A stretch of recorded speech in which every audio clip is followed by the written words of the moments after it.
Hey everyone, uh, thanks for jumping on. This is the Bold Alliance webinar on the Tallgrass pipeline conversion from methane gas to CO2. We are going to give it a couple moments while folks join. We made this an open registration, so whoever wanted to could call in on the phone or join online. So we're going to give it a couple minutes. My name is Mark Kepplinger. I'm the communications director for Bold Alliance.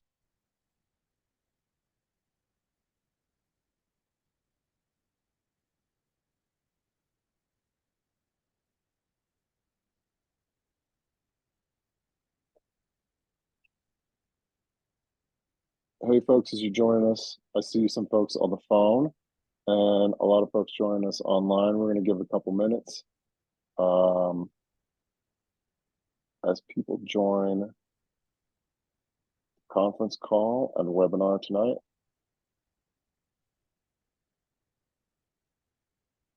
If you are calling in on the phone, we will have a way for you to participate once the question and answer session comes along.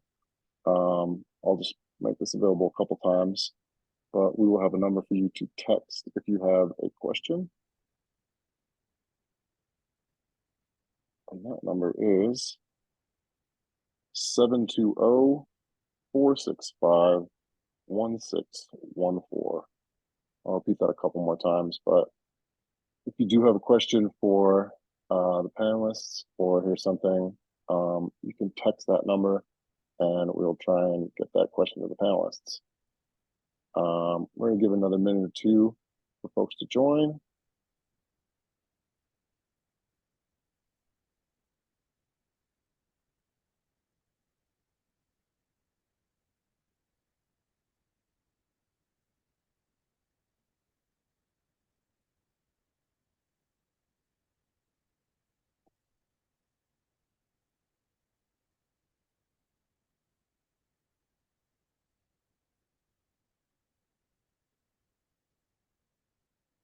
Hey everyone, we're just waiting for folks to join.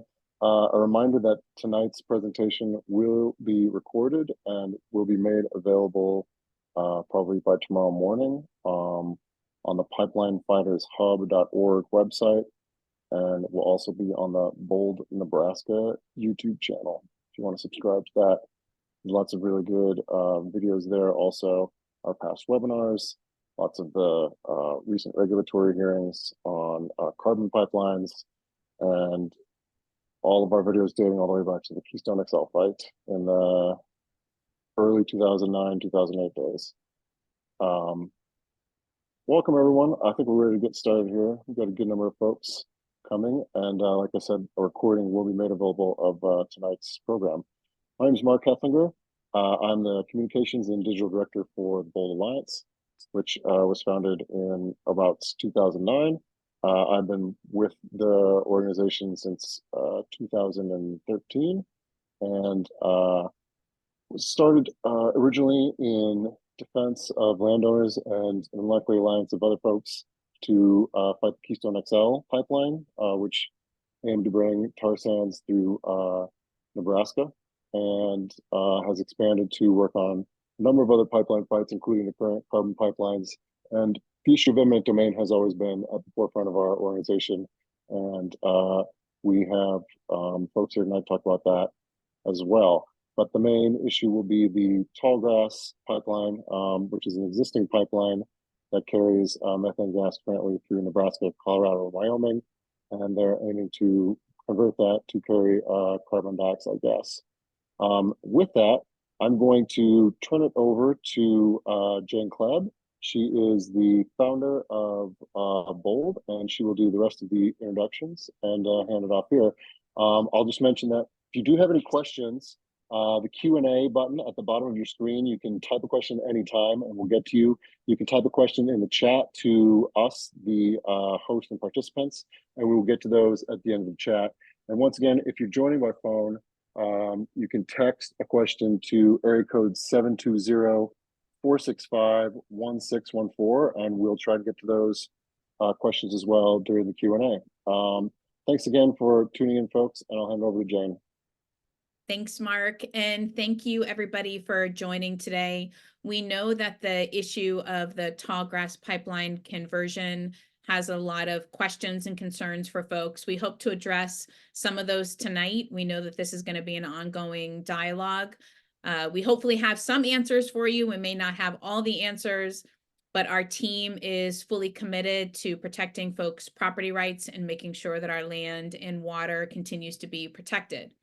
Our first speaker is going to be Paul Blackburn. He is a pipeline expert and lawyer. He's going to be doing kind of just a project overview to make sure that everybody has a baseline understanding of what exactly we're talking about. Since there's been some confusion about what the conversion is about, some landowners on these routes will have the fossil gas pipeline as well as the carbon pipeline. So we're going to address some of those things to make sure everybody's on the same page about exactly what this project is. Then Brian Jordy, who's literally the best attorney in the nation on eminent domain and pipelines and other issues. He's going to discuss the legal approach and your rights that you have as a landowner with an existing pipeline, which is very different than the vast majority of other fights that we've done that's fighting new pipeline infrastructure. Then the pipeline organizers of BOLD, Emma, Tom, and Shelley will give just a snapshot about what they're hearing in other states and some things that they want to make sure that you're watching out for to protect your property rights and your interests. I'm going to introduce a concept called a community benefits agreement that we may decide that is the best approach to move forward with this particular pipeline project, since the pipe is already in the ground. Then we're going to open it up for Q&A and talk about next steps. So first, it's absolutely my honor to pass the baton to Paul Blackburn. I've known Paul since, I guess, 2010, when we first started taking on and learning about pipelines. And he was one of those individuals I turn to and still turn to every day for really the technical expertise about pipelines and the impacts that they could potentially have. So I'll turn it over to Paul. Thanks, Jane. Yeah. So what I'm going to talk about today is a whole bunch of regulatory status updates. And so you get a sense of the background of what's going on here. And I think that all of you probably understand the project overview slide that's up. It shows that there's two pipelines that are at issue. One is called the Trailblazer pipeline. It's the one they want to convert to natural gas. And then there's also another one at issue, which is the REX pipeline, the Rocky Mountain Express pipeline. And they're related because Tallgrass, the company that owns them, wants to stop using the Trailblazer pipeline for carbon dioxide shipments and instead put for natural gas shipments, and instead put those natural gas flows on REX pipeline. So they're going to basically have to shift a lot of the off takes and add some more on takes onto the REX pipeline so that they can use it, move all the natural gas in to move on it. And then once they do that, that would free up the Trailblazer pipeline to be used for carbon dioxide. So in order to abandon a pipeline, stop using a pipeline for natural gas service, the Tallgrass had to go to the Federal Energy Regulatory Commission, or FERC. And it did that. And on October 23rd of last year, FERC issued its order, and they approved the abandonment of Trailblazer for use as a natural gas pipeline. Once FERC did that, its role in this, related to the natural gas, to the carbon dioxide pipeline, is over. FERC has ongoing responsibility for the conversion, for the modifications to the Rocky Mountain Express pipeline, and for the new construction required to allow those natural gas flows to go on the Rocky Mountain Express. So there's a timing relationship, but FERC no longer has any regulatory jurisdiction, and it never had any regulatory jurisdiction over the carbon dioxide pipeline. So for the most part, you all can just start ignoring FERC now. It's no longer relevant to the process. But in terms of the development status, Tallgrass has filed some construction reports with the Federal Energy Regulatory Commission about its conversion process, not about the modifications to the Rocky Mountain Express. They started actual construction in this month in January 2024. They're planning to have the Rocky Mountain Express start moving all the methane, all the natural gas some point this year. They're not real clear on the timing of that.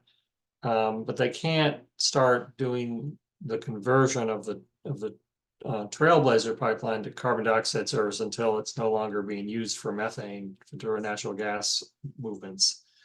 So the projects are related in terms of they have to get the construction more or less done with one before they can start moving into the carbon dioxide process.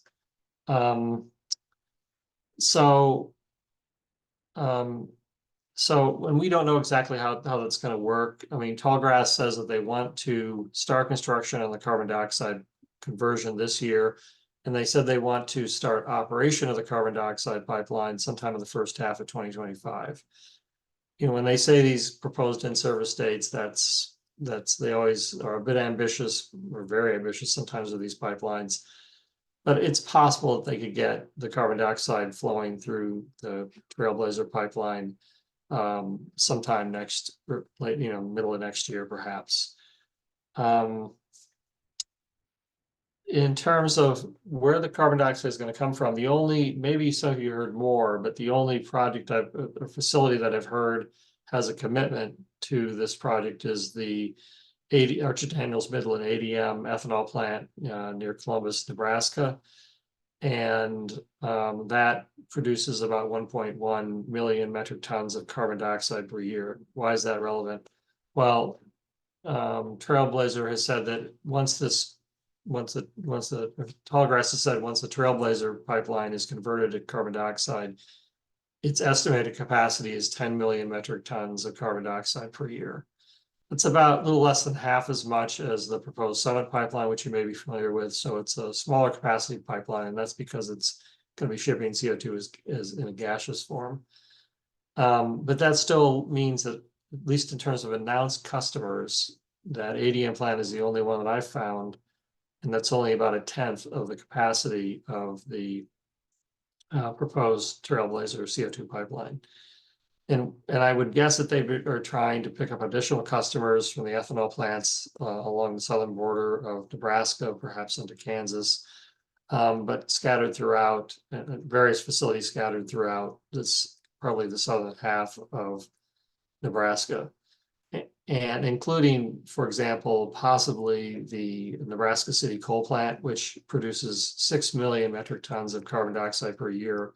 So that would take up about 60% of the Trailblazer capacity for that one coal plant.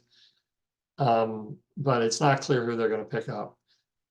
Where they might get the carbon dioxide is important because they're going to have to build pipelines from those CO2 producing facilities to the Trailblazer pipeline. So they're going to have to build additional pipelines as part of this project going forward. And we don't know where they're all going to be.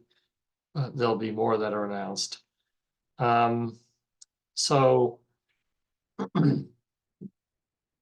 this has a status for the Trailblazer pipeline. Now, people also may have questions about state process, and we'll talk about that a bit more, but the bottom line for the state process is there isn't one. And that creates some real challenges for y'all, because in most states around here, South Dakota, Iowa, Minnesota, North Dakota, Illinois, there's a state process for these CO2 pipelines. So that means that there's a lot of information provided to the public. They have to file an application. There's different ways of getting information from the company. And here they don't have to do anything, nothing at all at a state level. So that means that there's not going to be any filings with the state about what this pipeline, who its customers are, exactly how it's going to work, where the next round of pipelines are going to come from the customers to meet up with this pipeline. It's all going to be a mystery until they announce it. They choose to announce it in the press, and by then it may be too late to do much about some of the proposed expansions. In terms of pipeline safety and federal regulation, the federal government currently regulates liquid and supercritical CO2 pipelines. and not pipelines where the ships, the carbon dioxide is in gaseous form. So right now, there are no federal safety standards that applied to the proposed Trailblazer gas carbon dioxide pipeline. Now, PHMSA is doing a rulemaking where they may extend their jurisdiction, and there's also legislation proposed in Washington, D.C. that would extend Pipeline Safety Act jurisdiction to all forms of carbon dioxide. And we're watching those federal rulemaking and legislative processes. PHMSA at this point says it's going to have its proposed draft rule out to the public for comment in June of this year. In terms of the legislation, we're not sure. There's a bill moving through the House right now. I don't think there's a Senate bill yet. And the big problem with the bill I see so far is that it's proposing to make all the dispersion modeling, in other words, the information about where the CO2 is going to spread if there's a rupture, make all that secret so that citizens don't know if they're in a danger zone for a pipeline rupture. But we're tracking those. Also wanted to mention that as far as we know, there's no county processes for this conversion. It is legally possible for a county with zoning regulations to do what's called require a change in use permit. We're not aware that any counties have done that. It's a little bit of the same process as if you had a convenience store and somebody wanted to convert it to adult bookstore. You could still the same building, inside wouldn't change that much. Not much would change except for the use. And county governments do have authority to regulate a change in use of a facility or a building. Just don't think that any counties have tried to take that on.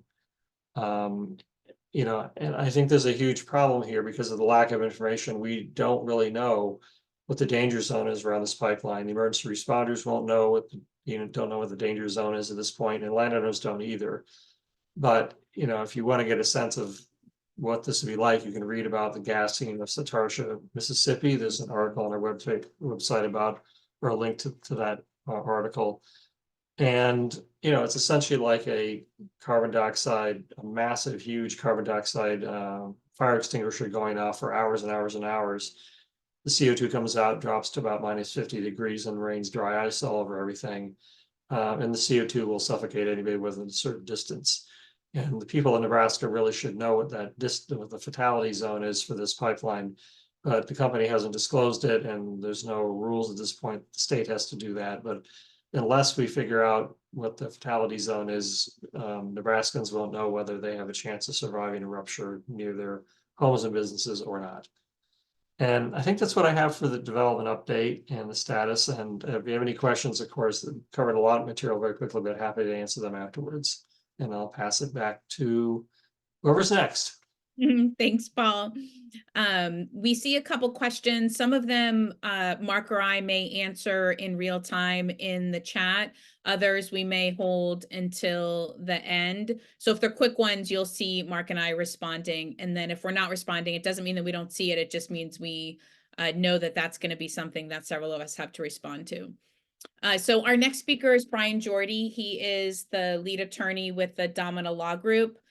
Brian is representing different groups of landowners that BOLD and other local groups on the ground help organize landowners through what we call easement action teams. Brian is the lawyer for the landowners in many of these groups, as well as an individual lawyer for many of these folks in their fights to either try to stop eminent domain or the process that they're going through in the different states. Brian's been a pipeline expert and eminent domain expert since the early 2000s. Definitely with us, it was 2010 where he was involved, and he's been involved in many cases over the decades in protecting people's property rights. He's seen as one of the best experts in the entire country and is often invited to speak at various conferences and forums on this topic. So we're excited to have Brian, and he'll give a snapshot about what we're looking at legally. And I do want to say that when we say things like it's unfortunate for Nebraska, that's a caveat that you'll often hear us say because our state leaders haven't stepped up to the plate to put the proper laws in place. Brian. Well, thanks, Jane, and good to see everybody tonight. You're probably on this Zoom because you're either directly affected, concerned, or you work for the pipeline company and you want to know everything we're going to say. So with that, I assume always that someone from the quote unquote opposition, so to speak, is listening. And so I'm not going to be giving any technical legal advice, but we can certainly give a high level approach.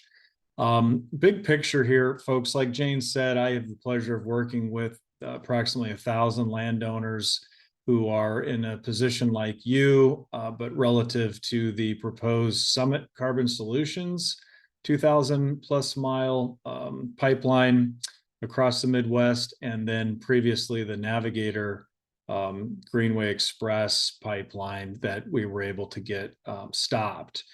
And so, you know, I deal with a lot of people, and most of them, probably like you, start off kind of concerned, not understanding what's going on. But like Jane said in the introduction, the Tallgrass Trailblazer is a little unique in that there's an existing pipeline for a large part of the footprint. As Paul said, they're looking to extend with laterals to potentially other CO2 emitters like ethanol plants in Nebraska and potentially elsewhere. But the fact that you have an existing easement makes this a little more interesting. And I think Paul maybe had mentioned that this is really the first of its kind of a conversion to CO2 at this kind of scale. And so that also brings up other issues because, of course, when the existing pipeline that transported natural gas was constructed, it wasn't constructed with supercritical or gaseous dense phase, what have you, CO2 to be transported. So the first thing you want to do is you need to go to the courthouse or pull out that old easement. And you take a look at the easement and you read through it, and sometimes it's like Sanskrit or Chinese or some foreign language, and it just doesn't make a lot of sense. But where the rubber hits the road is really the language. Where the commas are the clauses or clauses or and clauses. And you read all through that and you think to yourself, well, gosh, do I have anything I can push back on here, or am I doomed and I have to accept this? And so at the end of the day, it comes down to the specific language you have, and then obviously what type of position you want to take on it. I've seen some easements that seem to allow the expansion, or at least arguably into the CO2, in which case it might be a little harder to negotiate certain changes, or it may be more difficult to say, hey, I don't want this at all. Other easements, there's definitely wiggle room or outright failure to give the right to any type of conversion or changing the product being transported here, CO2.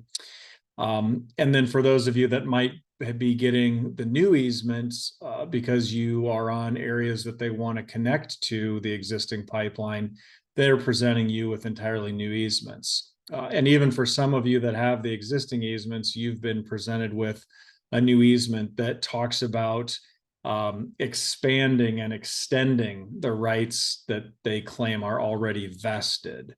And so, you know, the approach with these pipelines, you've got people all on the spectrum. You have some that are like, I don't want it at all. And if it's technically been abandoned or being converted, does that give me a wedge or an angle in to say, I don't want it and I'm not going to sign an easement? Possibly. Other folks simply want to get the best and most fair deal, both in terms of compensation and perhaps additional addendum or added terms to protect you and the folks that may own that ground in the future, which is part of the concept of the easement team, where if it gets to the point where it makes sense to negotiate, or if you want to try to fight or resist, and those options have pretty much been exhausted, and you get to the point where it's better to negotiate on behalf of a larger group, think of it like collective bargaining, more bargaining power, and you're more apt to get better or more favorable terms if you do it that way. And we've seen that model work oftentimes. Now, most of the projects that we've been a part of actually ended up in no pipeline because that was the ultimate desire of the client, of the landowner. But again, in this case, since it's pre-existing, it's likely that they're going to be able to make some progress on it. So you have to make the decision. Do you want to try to fight and resist? And then what does that path potentially look like? And what are the tools you can employ there? Or do you want to try to get the best type of deal you can? And then the question is, well, when's the right time to negotiate? What are the right questions to ask? What am I looking for? And I can't get into, the whole laundry list of A to Z tonight on that, but those are the type of services that through the easement team and through my representation and my team that we can get into and help you all with. So, like Paul said, the state in Nebraska, specifically our Public Service Commission, the law doesn't include CO2 pipelines under their purview. So even though a company may want to expand or convert or even build new hazardous pipelines, if they're carbon dioxide, they don't fall under the PSC, which means you don't have a regulatory process that you can engage in, ultimately have a hearing like a trial, call witnesses, put on evidence, and try to persuade the PSC to vote no or make certain conditions or changes to the route or how the company is going about it. So with that removed, you're kind of out there to fend for yourself, hence the easement team and the services that we're offering, because it is a little bit of the Wild West when it comes to carbon dioxide pipelines. So that's kind of the quick high level overview of everything. I get questions about surveys. So can they come onto my land to survey? And this is typically folks where they're needing to expand or there isn't an existing pipeline right now, and they're in between, say, an emitter and the main line. I take the position, and you can take the position if you want, that arguably our law doesn't provide eminent domain necessarily for carbon dioxide pipelines. And if you're not an entity that is vested with eminent domain via statute or state law here in Nebraska, then arguably you don't have the right to go on and survey. So you might be able to resist that if you want. You might be able to negotiate some type of payment if you want to. And again, that depends if you have an easement and what the easement says, or if it's kind of greenfield and they have no legal rights directly via prior contract with you. On the eminent domain piece, the way a pipeline company can obtain an easement, it's really two ways. One, you negotiate, which they like to call voluntary, that you're a voluntary, signed on and voluntarily agreed, which is kind of unusual when you're giving up rights you don't want to, but ultimately may decide to do that. Is it really voluntary? But in any event, you can go down the negotiation path, or if they get over other certain hurdles and you're a holdout, and if they can use eminent domain, they can, of course, sue you in your local court in your county, and you could proceed towards a jury trial, put on evidence, call expert witnesses, etc., and go down that path. But that path, folks, is not arguing that this pipeline shouldn't be built. By the time you're at the condemnation phase, usually the issue is focused squarely on compensation and how much should you be compensated, which ties back to something that Paul mentioned that's very, very important. We just don't fully know and appreciate the scope of risk on these CO2 projects because there's so few in the country, and there are none as large as the ones currently being planned, and even as the length and miles of the entire system that Tallgrass is planning here. Through other discovery and litigation in other states, I've come to find out and see the super duper confidential plume modeling and risk analysis and hazard distances. And what I can speak about publicly is at the very best case scenario, a 8-inch pipeline can have a concentration of 40,000 parts per million of CO2 at a distance of 1,855 feet from the rupture point or the source of the CO2 leak. So I'll say that again. On an 8-inch diameter pipeline, a 40,000 parts per million, which is considered a hazard level 2, which is hazardous and dangerous to human health and could lead to death if you're in that plume for a long enough time period. That can extend out at least 1,855 feet. The research we have and expert opinions we have on a 24-inch pipeline, you're talking approximately 4,000 or more feet. And depending upon the size of the pipeline you're dealing with here, it's important to remember, back from our math days in high school about the volume of a cylinder. And if I were to ask you, well, is a 24-inch pipeline 3 times larger than an 8-inch diameter pipeline? A lot of people would say, well, yeah, 3 times 8 is 24. Well, it's in fact 15 times larger. So a 24-inch diameter pipeline, regardless of the length of the pipe, can carry a volume of CO2 15 times greater than an 8-inch diameter. And so depending upon where you're at, and we may have folks that are affected by this in other states and other diameter pipelines, you really have to take that into account, not only for yourself, but your community. And those type of risk and safety concerns are things that you might be able to work in to an easement to a certain degree, such as liability. What are you potentially liable for? Does the company fully indemnify you and any tenant or invitee if there was a problem? What if CO2 escapes and goes onto your neighbor's ground, kills their cattle, or causes other damages? Can they sue you? So there's just a lot of small fine print things in the terms of the contract that are so critically important. And I guess I'll just leave you with this, that most people, when they're looking at an easement, their eyes go right to where the dollar sign is. And we kind of shut our brains off on all that other stuff. But I will just tell you that it's the other stuff that's the most important. The price is the least important, because if you have a bad easement, it will haunt you and those who come after you for decades, for centuries, potentially, if they're perpetual and forever, right?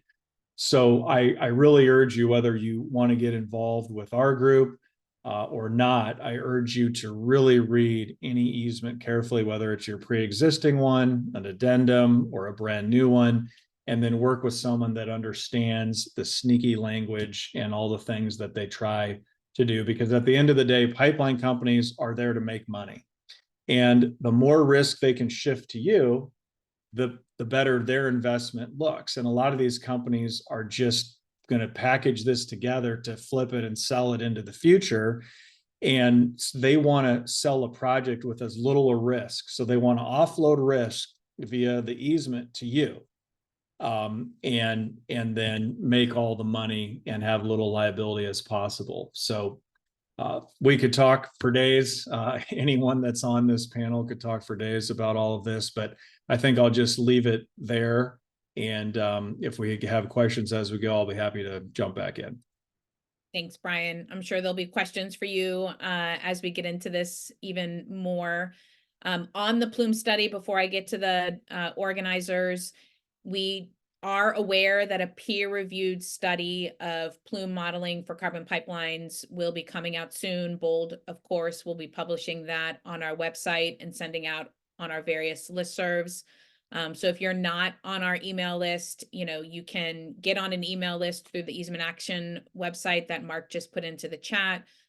In a follow-up email, we'll send these links as well, but that's critical to know. We're hoping, very soon, like maybe within the next month. We don't have a particular timeline of when that's coming out because it's being peer reviewed by experts and individuals study on this. So that's something that we know is important for landowners to see and for elected officials to see. Our next 3 speakers, Emma, Tom, and Shelley, they are the ones who you call on a regular basis. They are on the ground doing the organizing with landowners, helping with testimony, making sure that if you want to sign up for the easement action team model, that you know how to do that and helping you through that process. They're going to just go through some of the common things that they're hearing, not only in our state of Nebraska, but they work hand in glove with organizers in Iowa, Minnesota, South Dakota, North Dakota as well. So they're going to share some things that they've been hearing. And then I'm up next to talk about, if we can't get our elected officials to do something, what could we potentially be doing as a collective group? Jane, you did forget to mention that Tom, Shelley, and I are also the best looking members of the Bold team. Always, always. Wonderful. Shelley, do you want to kind of kick it off and talk about, I mean, your own personal experience? Yes. Yes, my family farm in northeast Nebraska was impacted by the Navigator pipeline, which of course was canceled, but we still have it in the back of our mind that somebody is going to do something with that.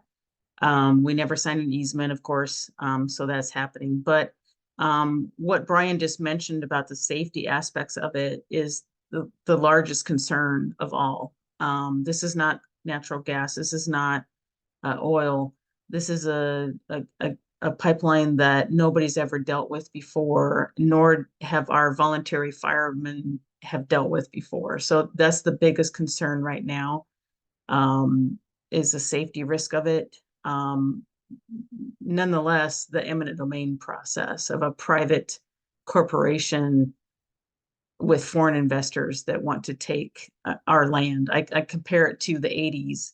I made this a statement before where, you know, back in the 80s, you know, you were afraid you were going to lose everything to a banker. Well, today you might lose something to a carbon pipeline company that wants to make a profit. So it's very disconcerting that money means everything to these companies. They do not care about you.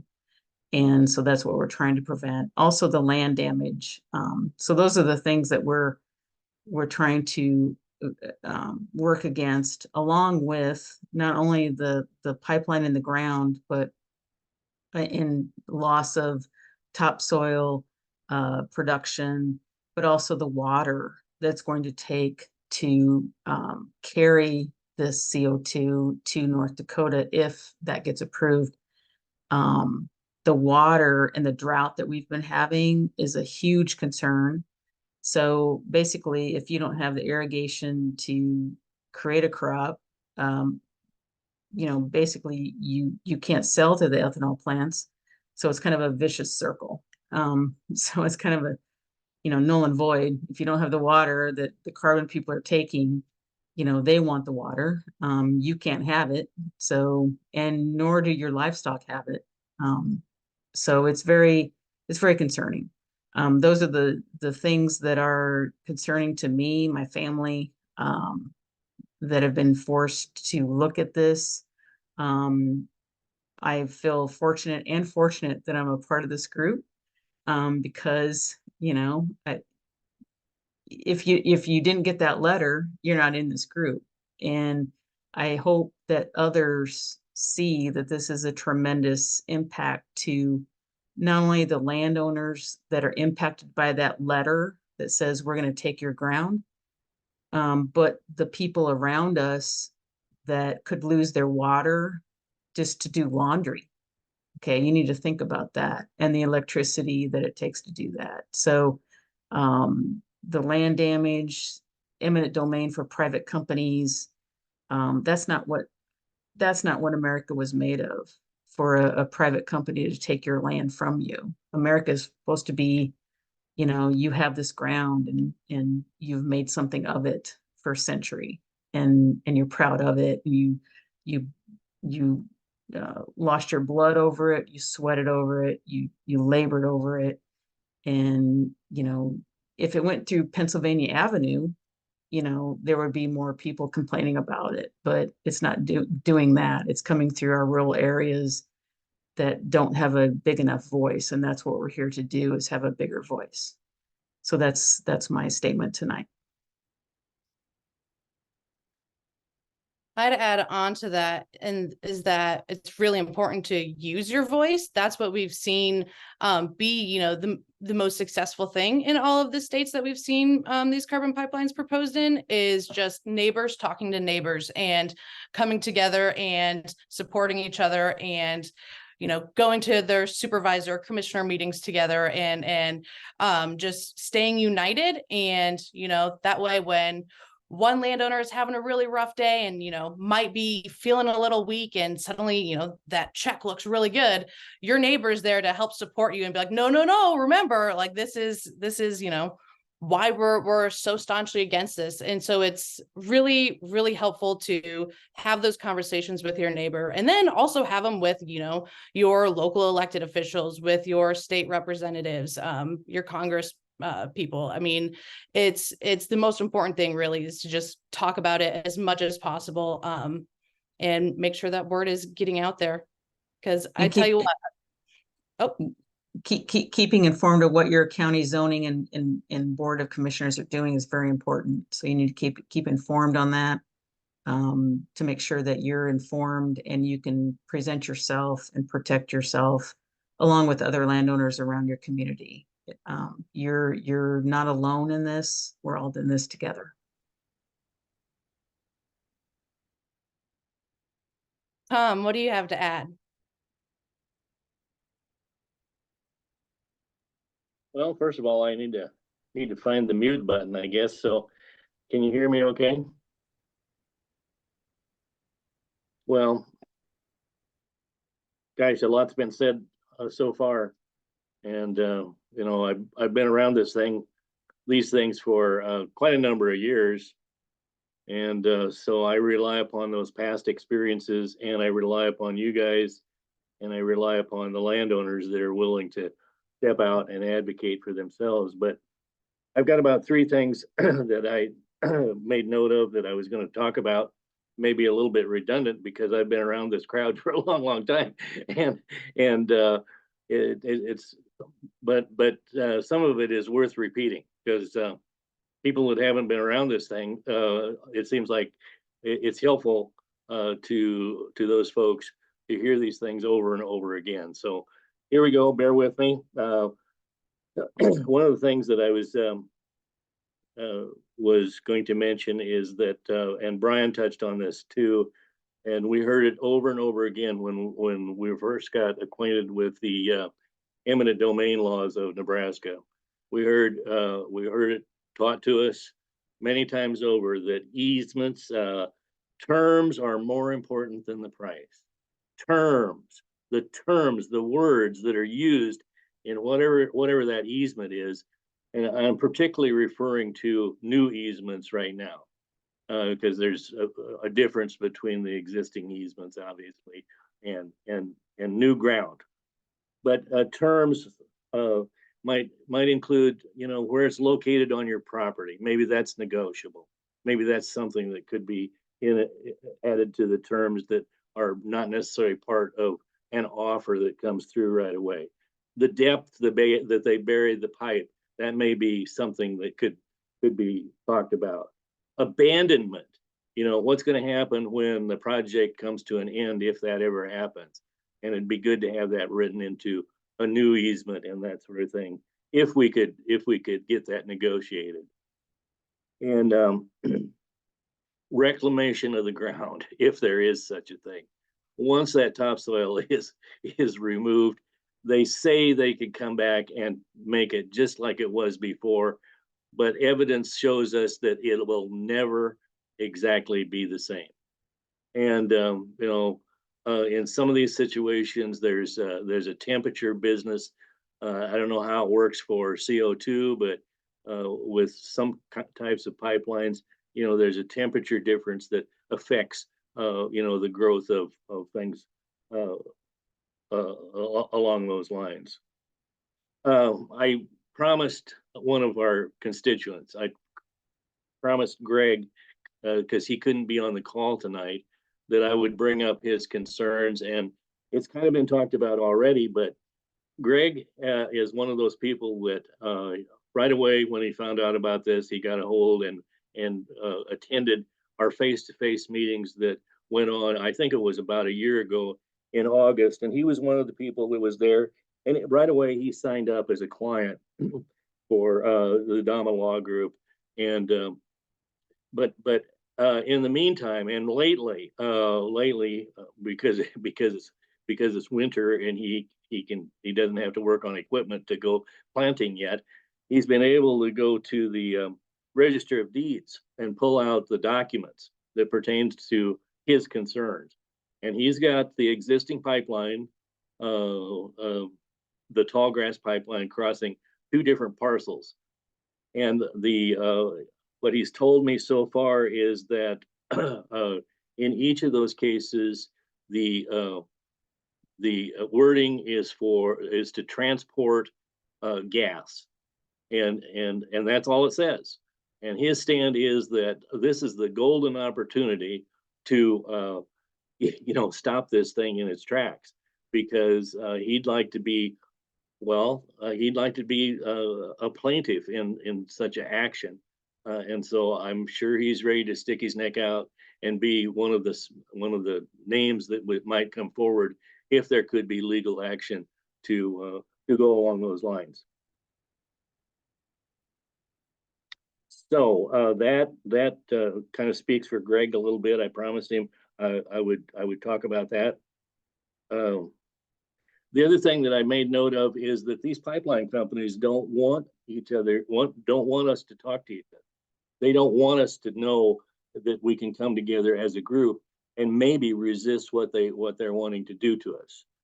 And when I thought about that, I was reminded of some of the easements that were put in place for the old KXL pipeline many years ago, 10 years ago, 9 years ago, whatever that is.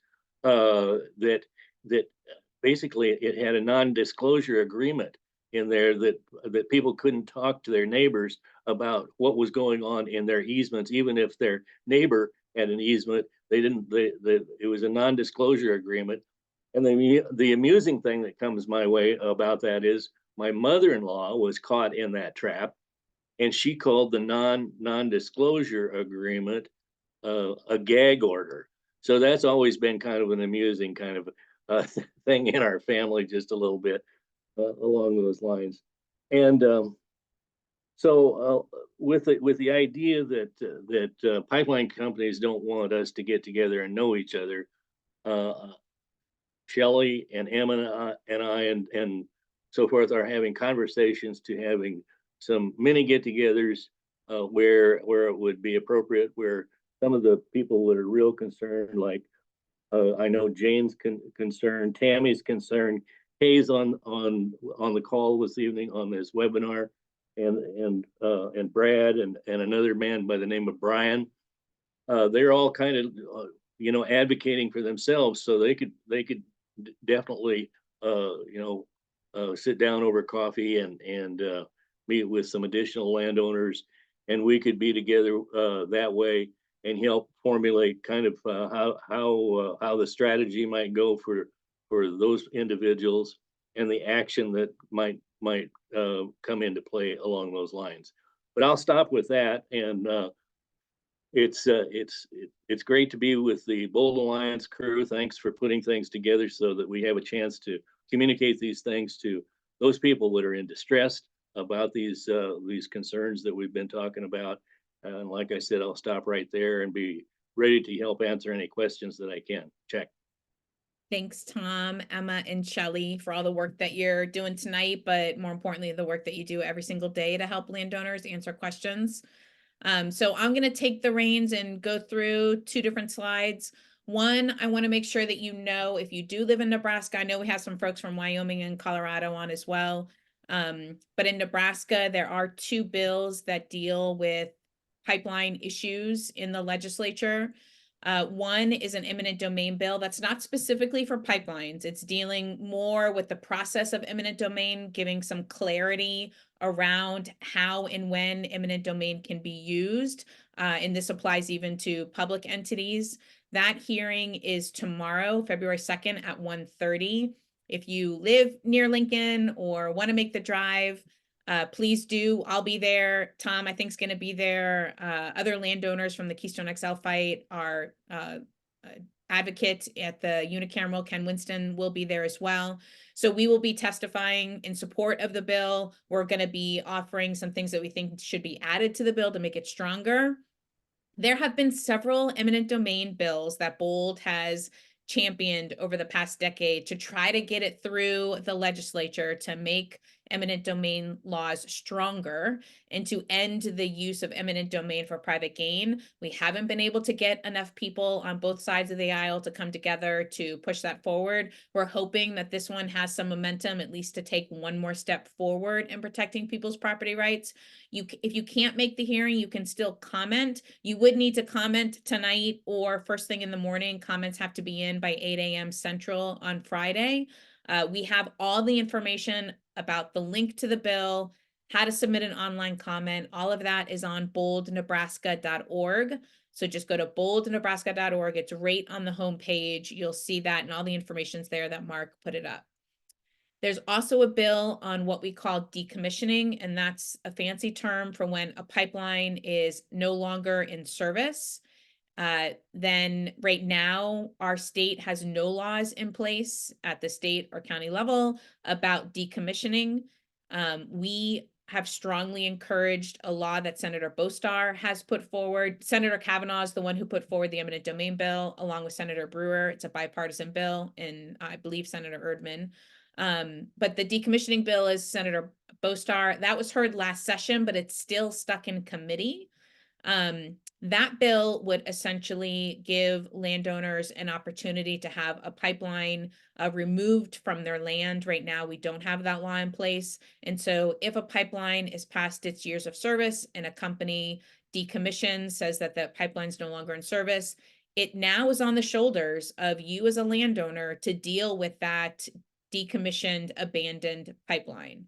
We believe that's wrong. We think that our state should follow a model that Minnesota did, that Paul Blackburn helped in that process, where landowners get to choose if the pipe is dug up in the land and taken off property, land is restored, or if the pipeline is abandoned and decommissioned in place, and then a landowner gets a separate payment for that, and that there should be a fund essentially put aside by the pipeline company to make sure that there's money for that.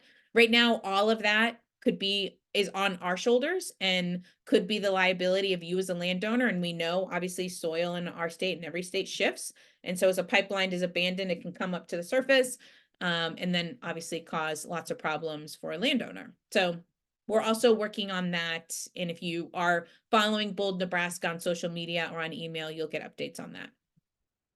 We'll go to the next slide.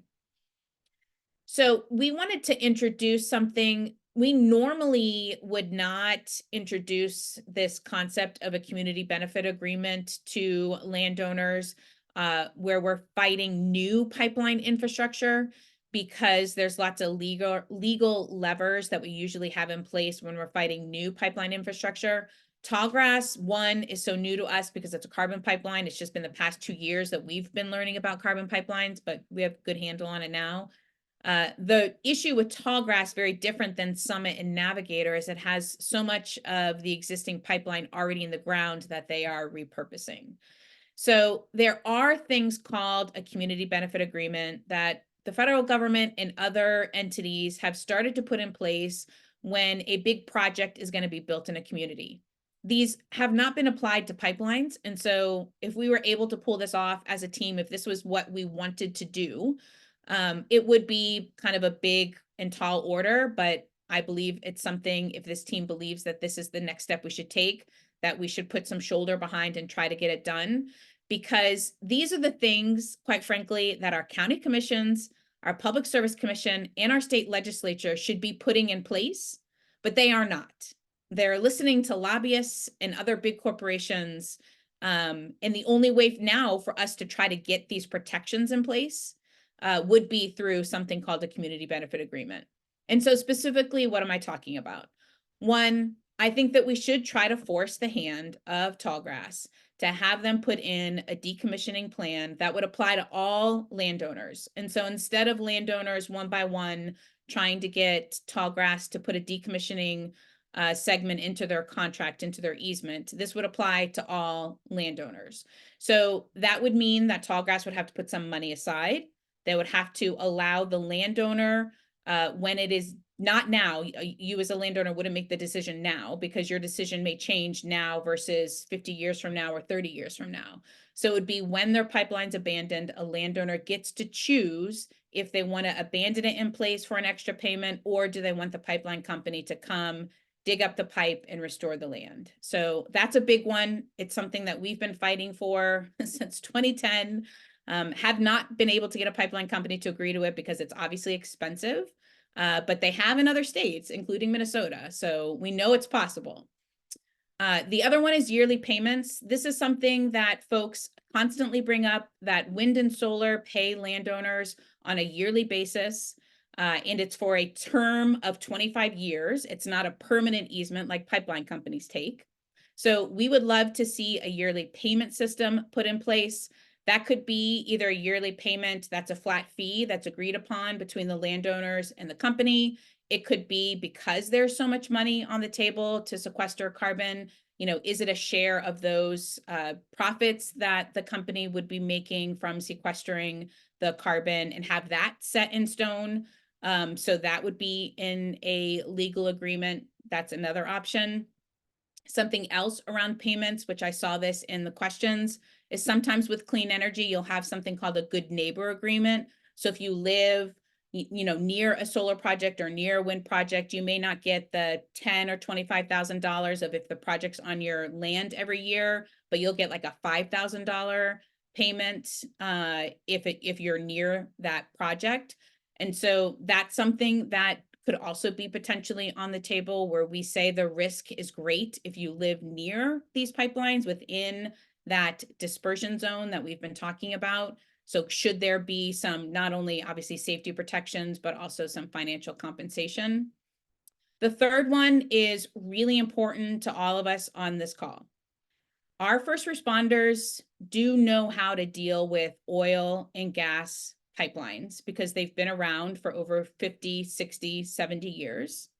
Carbon pipelines are very new. And we saw when the kind of worst case scenario happened in Sartasia that the first responders weren't prepared. They actually did not have the safety and material data sheet on file. They did not have the proper breathing apparatus and equipment that they needed in order to quickly get to people. They really had to duct tape and patchwork things together. And that's not how first responders want to operate. And obviously that's not us who have loved ones in the path of this particular pipeline project. We want to make sure that our first responders have the proper equipment, which is different for a gas pipe, for a carbon pipeline than it is gas or oil. We need to make sure that they have yearly training, because as we know, as we learn more about these pipelines, different training mechanisms and tools and best practices are going to come into place. So just a one-time training isn't good enough. It should be yearly training. There should be things like a first responder emergency response system that people could opt even into. So obviously, if something really bad happens, you're going to start to see it on social media and on the news. But for people who live along the route, is there a system that we could opt into that the pipeline company and our first responders then have access to and alert? So we would know what safety precautions to do, whether that means, leaving the site as quickly as possible, getting to the second floor of the house. There's different things that you would do in a carbon pipeline explosion versus a gas or an oil pipeline explosion. So there's probably about 20 things that we would love our state government and our county government to do. But since we know that that is a brick wall, is it possible that we come together as a community and bring those and start negotiating with the pipeline company when we think that's the right time in order to get these things in place? So we wanted to definitely introduce that tonight. That's not set in stone. That doesn't mean we're doing it tomorrow, but we really would love to start having feedback. We're going to start doing community meetings along the pipeline route to talk about this, but also to make sure that folks understand how to sign up to get legal protections with the easement action team. So you're legally protected. From our perspective, that is our bottom line. We want to make sure that your property rights are protected. and that if this pipeline gets built and is fully operational, that first responders and people who live near the pipeline route are safe as possible, especially when a worst case scenario happens, or if it happens. So I think with that, we're going to open it up to questions and answers. And I know there's some questions that Paul has been answering while we've been going on. And Mark, can you remind me those questions and answers I know when we have the webinar, but can we somehow put those maybe on the blog when we post the webinar? I wasn't sure how to do that because some of these questions and answers are really good that I know others would want to know about. Good question. And yes, the text can be included. It spits out of the Zoom file to know about the sausage making. Okay. So let's see, open questions. I know a lot of those were answered. So if you have a question that you would like us to answer live, please go ahead and type it in the chat so we can answer that. And while folks are doing that, I will just quickly mention a couple things that Paul has already told folks. You know, Paul mentioned that Congress is looking at things. We don't know when Congress may mandate some different protections. We know the PHMSA rulemaking process is probably another, Paul, correct me if I'm wrong, at least another 6 months from coming out. Is that what we think, that they'll have rules for folks to follow? They'll have draft rules in 6 months. They won't be legally binding. They'll just be a proposed rule. Then they'll have a comment session, comment period on that, so citizens can comment on the rule, but they probably won't come out with a final rule until maybe 6 months to a year later at best. So they will have new rules at some point, but it will probably take sometime at the end of this year or maybe early next year before the final legally binding rules are out. Thanks, Paul. And PHMSA can regulate things like how far they can regulate a lot of things. They will say how far valves should be. So the shutoff is going to be different, obviously, for a carbon pipeline than it is for an oil or gas pipeline. There's lots of different construction things that they will be putting forward. It's our hope that they're obviously putting recommendations forward for states and local county governments as well. They don't do the local county government. That's up to the counties. But there's lots of things that we're waiting for PHMSA to put out as best practices, as well as things that these new pipelines will have to abide by legally. Yeah, we're hopeful. Apparently PHMSA has finished drafting its proposed rule, but it's not going, but right now it's at the Office of the Secretary of Transportation, waiting for Secretary of Transportation approval. Then it would go to the Office of Management and Budget, which is part of the White House, for approval and review, and then it would go back to PHMSA and they might modify it some more. But at this point, they have the rule probably mostly done, and they're just getting upper level review. So then, like I said, that apparently it's going to take another 6 months to get upper level review.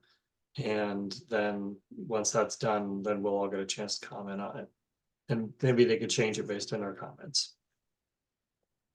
And Paul, this pipeline of Tallgrass is carrying CO2 in a gaseous state, or that's what we know, or at least we think we know. That's different than Summit. That's doing could you explain that? Because there's been some questions about that, and I just want to make sure that everybody's on the same page.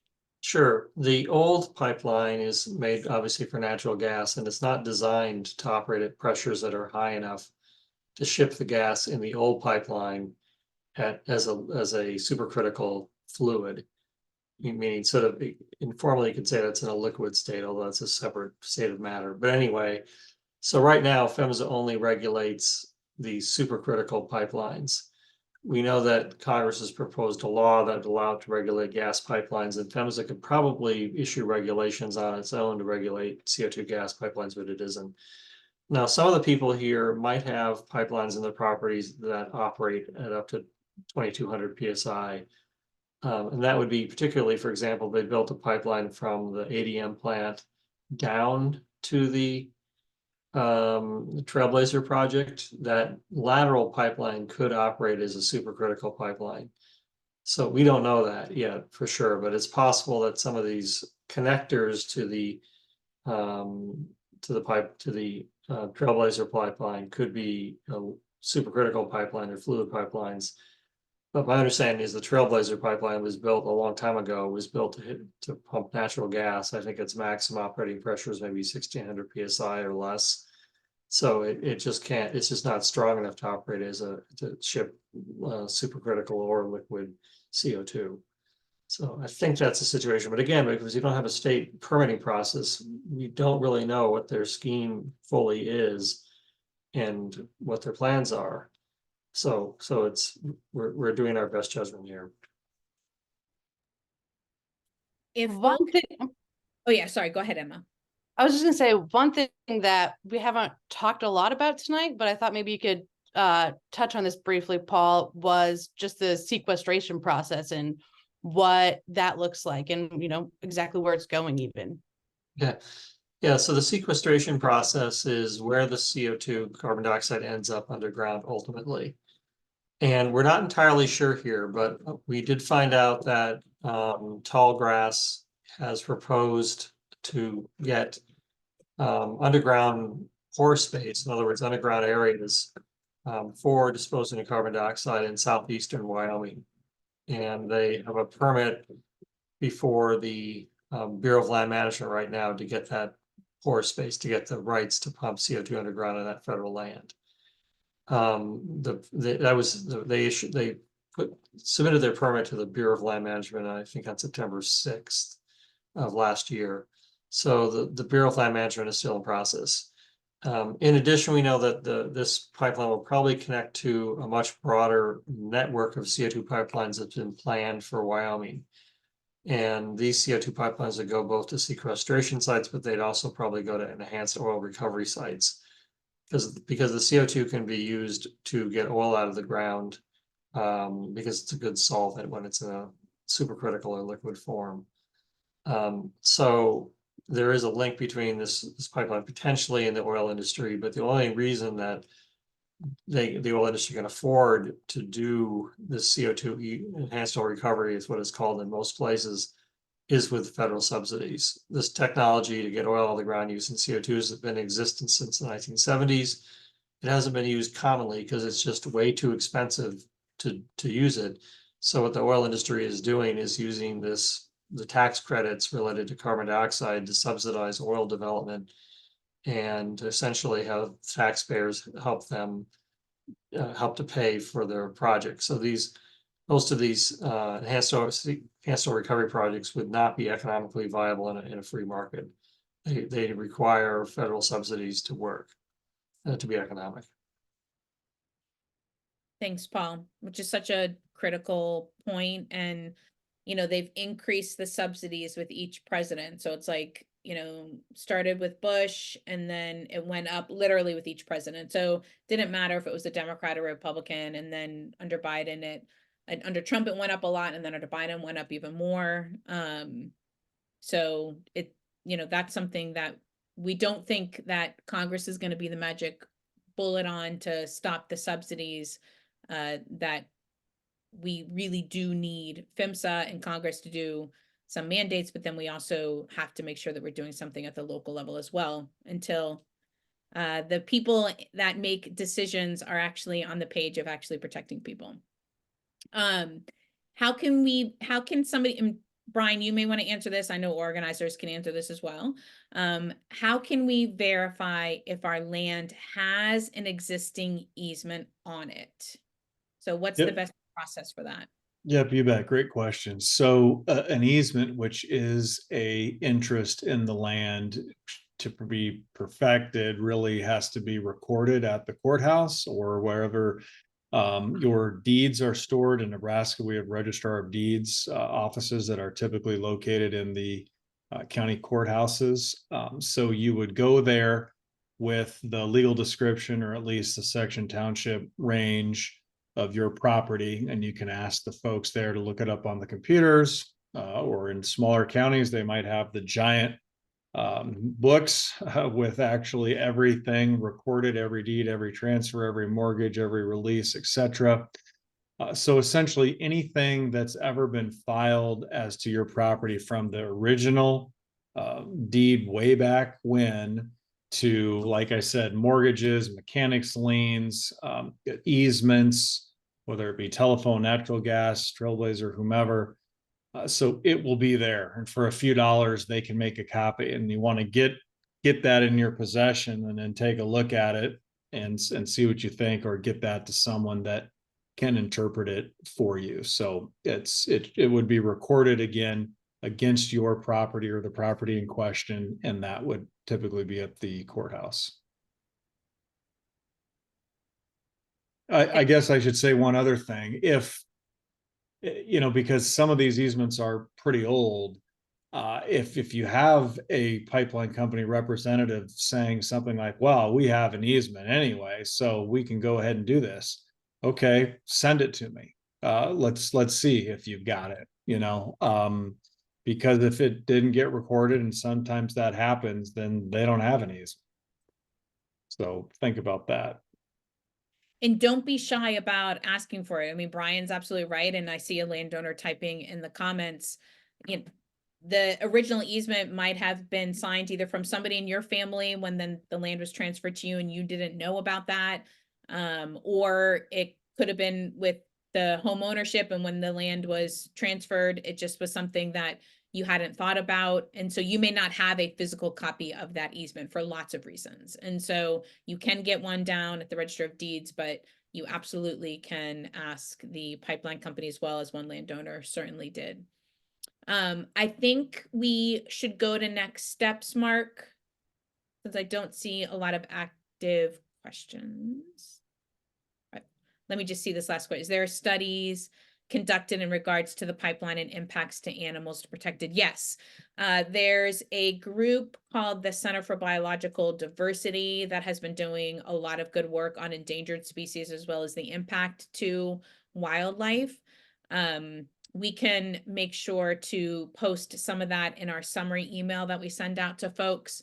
We not only have a ton of this information on the Bold, Nebraska website and on the Easement Action Team website, we also have a site called the Pipeline Fighters Hub that is across multiple states and includes lots of studies when they come out on different aspects of pipelines. We post them on that main site. Yeah. And if I can add to that, Sure. Yeah. FERC did what's called an environmental assessment, which is kind of like a abbreviated version of environmental impact statement. And that's likely to be the only federal environmental review that's done for this project. You know, because they said essentially that the impacts were not that substantial because it's an existing pipeline. So they did this abbreviated environmental review, but I'm not aware of any other federal permit that has to be acquired that's going to trigger an environmental impact statement for the pipeline conversion project. I mean, could be missing something here, but it's unlikely, I think. Yeah. And Paul, I mean, that really sums up a lot of what we're dealing with. You know, I think from a lot of our perspective that we've been working on various pipelines issues over a decade, we know the things that counties, states, and the federal government should have in place and don't. And in particular for carbon pipelines, that's, you know, with 5 million exclamation points because they're so new. So a lot of this is now falling on our shoulders. And if our state's not going to pick up the ball, then we as citizens, landowners, and our legal experts and pipeline experts can. And that's exactly what we're doing and what we are here to help you with. So some next steps is you can absolutely contact your county commissioner. Mark added into the chat. It will be definitely in the summary email as well as on our website. We have a whole guide for landowners that includes a lot of this information and includes a sample ordinance that Paul wrote, and it's legally vetted. It's absolutely, everything in that is absolutely allowable for your county commissioners to implement if they wanted to have the political will to do so. So you can contact your county commissioners. We've been to every county along this pipeline route, or at least almost every county, asking them to put those laws in place. It's much better if they hear from somebody local. You can contact your state senator, ask them to be in support of that decommissioning bill and the eminent domain bill. Those are two very critical bills that will definitely help. Neither one of those would stop any pipeline project in our state, but it would definitely make the protections better. Having your voice in your local paper or your local church newsletter or your community newsletter is important on this issue. The more voices that are talking about this, the better. The organizers' contact information is on there. If you have questions for me, Mark, Paul, or Brian, they can, Shelly, Emma, and Tom always are talking with us on a regular basis, so they can get that to us. But 99.9% of the time, they already know the answer to your questions. And then I just want to leave you with, we are not going anywhere. BOLD has been in this space, in the Eastman Action Team, helping landowners, not only in Nebraska, but across the entire country. We know the things that Tallgrass should put in place, and we want to make sure that you're protected as much as possible. We strongly encourage you to join the Eastman Action Team. That will make sure then that Brian is representing you. And then when we hold community meetings along the route, we'll probably do that in late March, early April. We will definitely publicize those. We'll send postcards again, like we did this time, to get more feedback on where things are going, where folks at. Are there some folks that maybe want to try to fight eminent domain? Are you interested in pursuing a community benefit agreement to try to get some of these protections in place that our state and county should be doing, but they're not? So with that, I'll just see if there's any closing remarks from any of the other panelists. Really quick, I'd just like to say that you are all welcome to join us every third Wednesday of the month.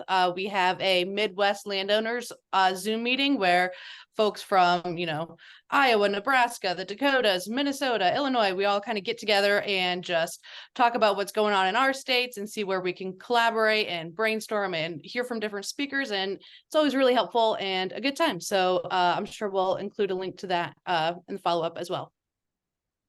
Awesome. Thank you, everybody. We are here to support you. No questions or stupid questions, especially on these type of pipelines that are so new. So please keep on asking us. We're here to give as much guidance as we can. Thanks, everybody.